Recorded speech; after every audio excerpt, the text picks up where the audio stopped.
as far as what do you think is going to happen with universities under the Trump administration with all these issues? You're starting to see Columbia and Michigan's changed and Carolina's gotten away. Where's that going to go? This is your business. Right. Okay, what's going to happen? You know, I've been critical of some changes. I was critical of Columbia's new rules because it includes things like being suspended for signing what they called inflammatory petitions. Well, what does that mean to have an inflammatory petition? You don't solve this problem by adopting language that will chill a wide range of issues. The fact is that students are allowed to support Palestine, and we have to protect that right. What they're not allowed to do is conduct.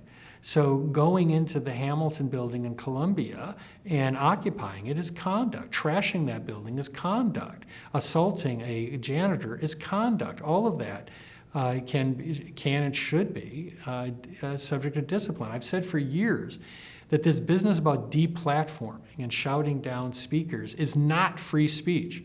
I had a debate on this with a wonderful academic from NYU who believed that shouting down speakers was free speech.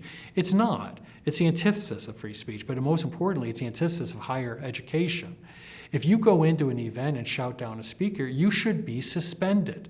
Because what you're doing is you're trying to prevent others from hearing views that you don't like. That is the very demise of higher education. That is what got us where we are here today, where orthodoxy is now the rule on most campuses. So we can deal with many of these issues by focusing on conduct and avoiding any discipline over content. Now, obviously, some content and conduct can cross the line. That's the Brandenburg standard. But that's fairly rare. We need to focus on the conduct aspect.